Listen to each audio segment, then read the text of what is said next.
Hour 3, there's a lovely lady standing by on Skype with a beautiful smile. She's our in-house psychotherapist, Jill Payne. You just heard that rant. I'm sure you had some vibes on my mental illnesses.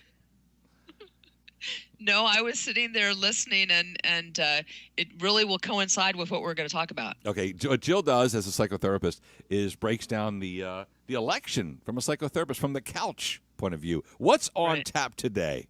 Well, because the debate's coming up, I thought it would be really interesting to talk about how come people go along with other people against their own judgment, and talk about the establishment bubble, which is what I call it. Okay, why do people follow Hillary if they know that she's the scum of the earth and she's got mental problems, physical problems, emotional problems? She takes bribe money. Her husband's got the rape. Why follow, Jill? What's the reason for that? So let's talk about, we'll talk about social psychology. Okay. First, we're going to talk about conformity bias, which is what you're talking about. And you know about it. Everyone knows about it because we hear about it when we're in high school. It's called peer pressure. So there's two forms that social psychologists say that we do. One is really interesting, Sam, because I think most of the United States does this. First of all, we go into different groups that we feel comfortable with, okay? We're never in one group, although we are the United States. We're broken up in many groups. So we have the Democratic Party, we have the Republican Party, we have the Independent Party, and many other groups, but we're just talking political right now. So what you have are people that don't understand the government. This is called informative influence, because remember we talked about influence last week.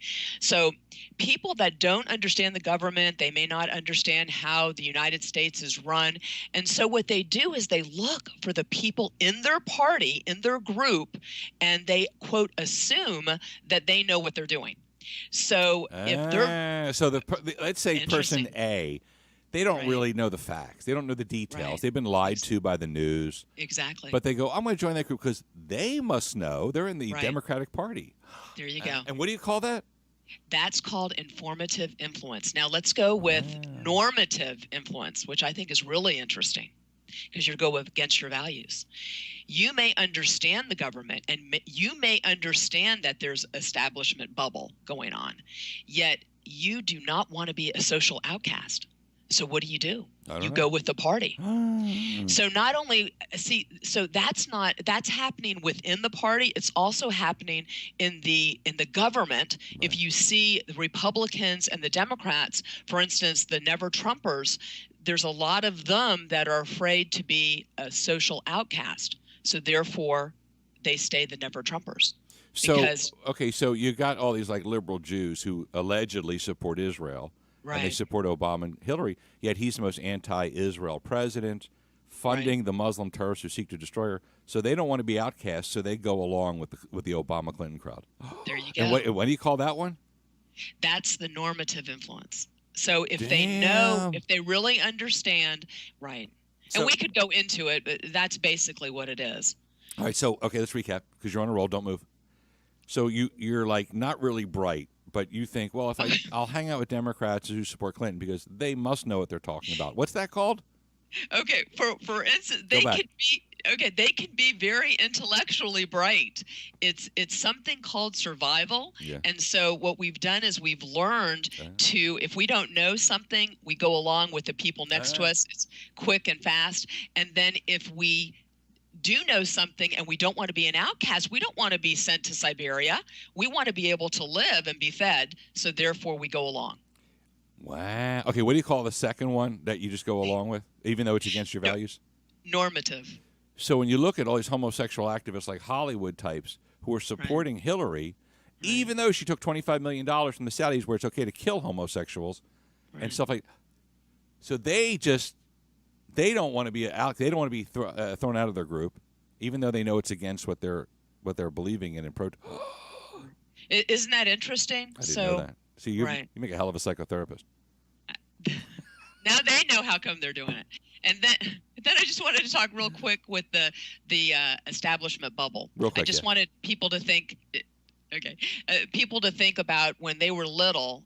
I don't know if you did this. You blew bubbles. Did you go take that soap and you'd blow bubbles? And then what you do is you catch one bubble, and then you wanted to catch all the other bubbles in the air. And every time you'd catch a bubble, it would attach to that bubble, the bubble. Okay. And then it would enmesh into the bubble, causing it to expand. And that's what's happening with the establishment.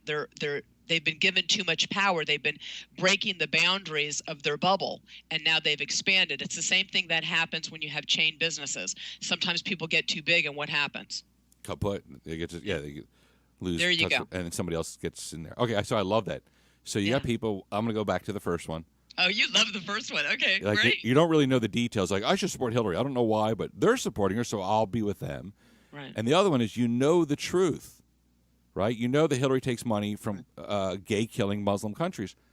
Right. But you're like, well, gay, you're like, but I'll support her because I don't want to be an outcast. That's a homer right there, Jill. That's a freaking home run right there. Jill Payne, one more thing. What were we going to say? I was going to say, do you want to know how you might be able to sway them? Go ahead, real quick. Think about them as you're taking away their blanket. A baby's blanket. Yeah. So if you take away a baby's blanket, you're going to need to replace it with something that's going to comfort them. So something that you believe in yet will comfort them, if that makes any sense. Yeah. So you don't want to go, you don't want to do black and white. You want to just modify it. I'm hearing you. That's the tougher part of it. At least we can identify it now, thanks to you. You know that? Right. You're adorable. You're so fantastic. Thank you. Jill Payne, our good friend, mentor. How long have you been coming on the show now? How long has it been? It's 10 months. 10 months, and we met her through our good friends at Houston Baptist, and she needed help on a website, and we started talking to her. I'm like, you know, it'd be great. Can you come on and be our psychotherapist on the show? And she's like, sure. Can you analyze the candidates? Sure. Great job. A+ today. That's great. You always wanted. A+. That's great. Well, you wanted to know how come people do what they do. So. Good job today. You have a wonderful, fantastic Wednesday. I'll talk to you next week. And welcome back from Chicago. Thank you, ma'am. Thank you. Good to be back safe.